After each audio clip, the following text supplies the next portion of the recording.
Part 3 opens with everyone still dangling from the bridges. Many have pointed out that the Pegasi could have flown off and the unicorns could have winked off. However, we wouldn't have the same tension if they did that. This'll teach you not to steal my treasure. We didn't steal it. We spent it. Yeah, like that's better. Megan says they'll replace the coins with something just as valuable if he doesn't send them plummeting into the canyon, and Heartthrob even suggests one-upping them. Niblik takes interest, however Megan has one condition to the shock of the others since they're not in the best negotiating position. Her condition is he undoes the wishes of the coins. Niblik mulls it over and decides he'll take their offer and lowers the bridge to invite them into his home. Inside the dump he calls a dwelling, he spells out that he wants the deal word for word. They bring back a treasure better than the coins and he'll undo the wishes. Megan then tries to get a little goodwill out of him. Can't you undo the spell before we find you another treasure? Ponyland needs rain before it turns into a desert. I live in a desert. Look, you're wasting my time. Come back with something I like and we'll talk. Now, I bet when some of you heard me say that this episode has no villain, you immediately pointed to Niblik and said, that's your villain. Well, as far as I'm concerned, Niblik is not a villain. He's an antagonist as he's standing in the pony's ways, but not for villainous reasons. He simply wants to be compensated for his trouble.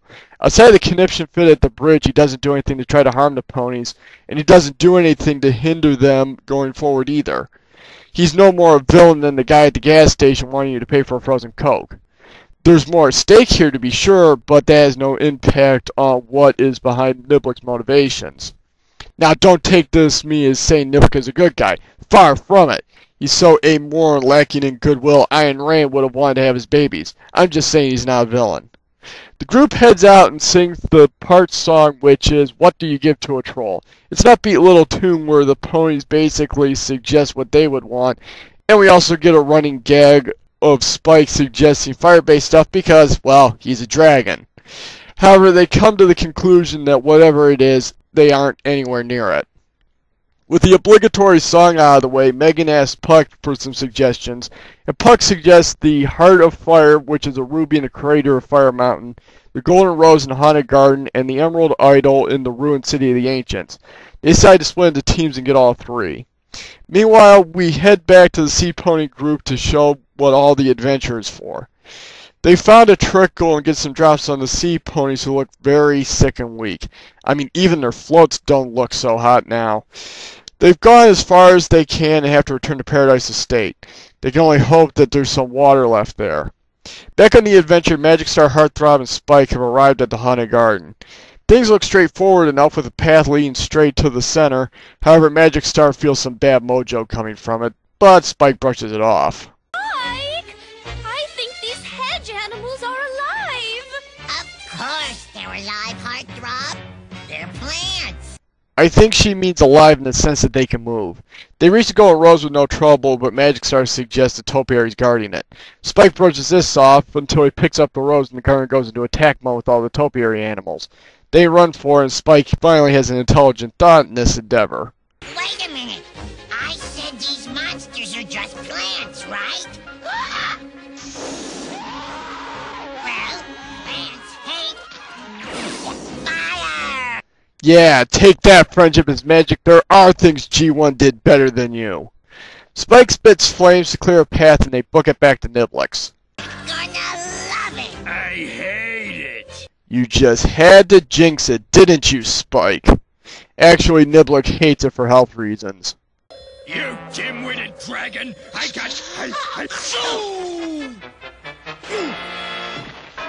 As I was saying, I got rose fever for this breath. Well then how about the solid gold toothpick? That's just the rose's stem fumes for brains. Well, it was worth a shot. Galaxy, Gingerbread, and Puck find the ruined city, which is one building. Those ancients must have had thing against urban sprawl. Much like the Haunted Garden, things look straightforward, but Puck says that the corridor leading to the idol is lined with traps. You know, because we can't have a treasure in a room without there being traps that would have made no sense while the place was in use, and them still being in working order even after millennia of neglect. Galaxy winks to the idol, but appears right on a trap that drops a heavy net on her. Gingerbread rushes in to save her, ignoring Puck's warning. She almost falls into a pit, but reaches Galaxy okay. Puck then grabs the idol, but triggers the mother of all traps and starts bringing the roof down. Puck runs out with the idol, but a stone hits the idol and cracks it. Gingerbread gets Galaxy out of the net so that she can wink away, and Gingerbread runs out and then rolls out of the city just before the roof falls in completely. They return to Niblik, however the damaged idol disintegrates.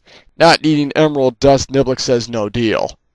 Moon Whistler, Fizzy, and Megan hid in volcanic territory where Fire Mountain is. You probably know I'm a huge fan of Moon Whistler and Fizzy, particularly as a team. I thought that the chemistry between the austere and logical Moon Whistler and sweet and innocent Fizzy was the best in the series, so I'm happy for this team up.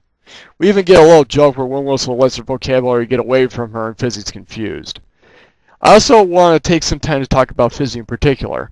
Although she never had an episode to herself, she had a lot of screen time, so we get a pretty good sense of her character. Fizzy, to me at least, comes off as the youngest of the adult ponies. She has a very naive view of the world and doesn't have complete control of her magic. Katie Leigh, the woman who provided Fizzy's voice, also gave her the voice that she often gave to her younger characters. While it can seem like the seriousness of a situation goes over her head, Fizzy is about keeping everyone's spirits lifted. She's the optimist as much as Shady is the pessimist.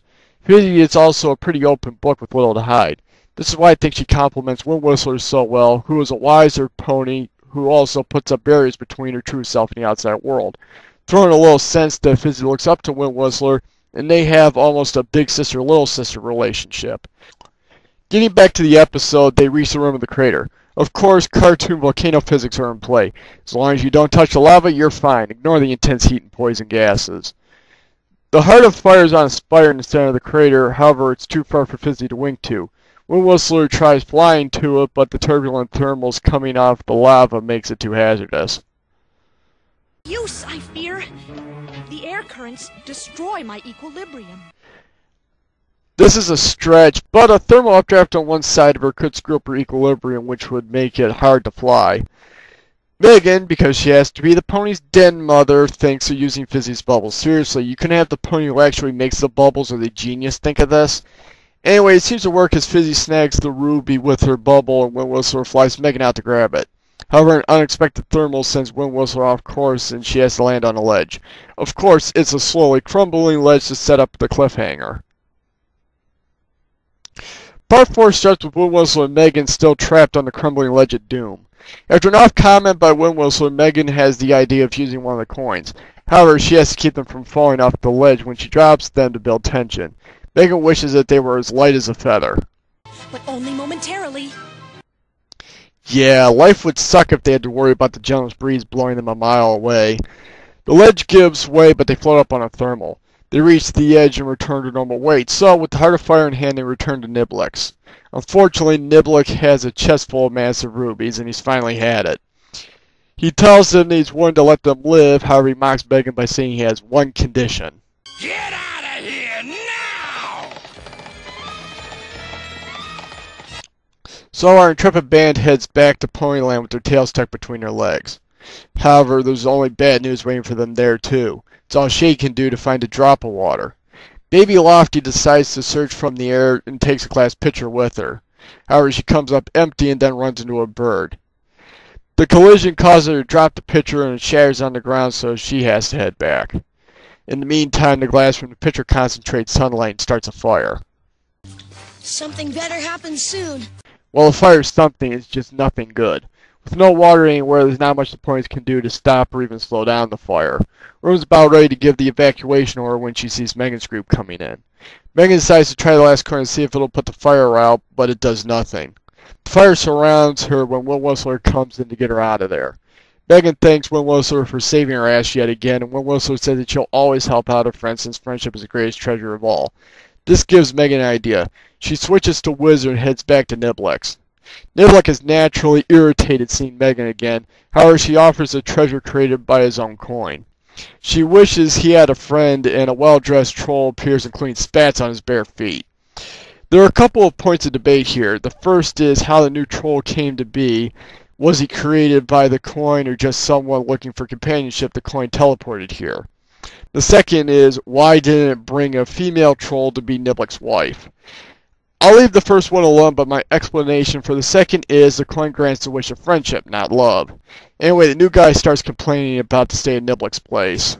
Incredible! What did you do? Have a bunch of ogres down for the weekend?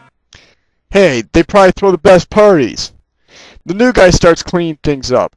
While Niblik seems pissed at first, he's actually pleased with having him around.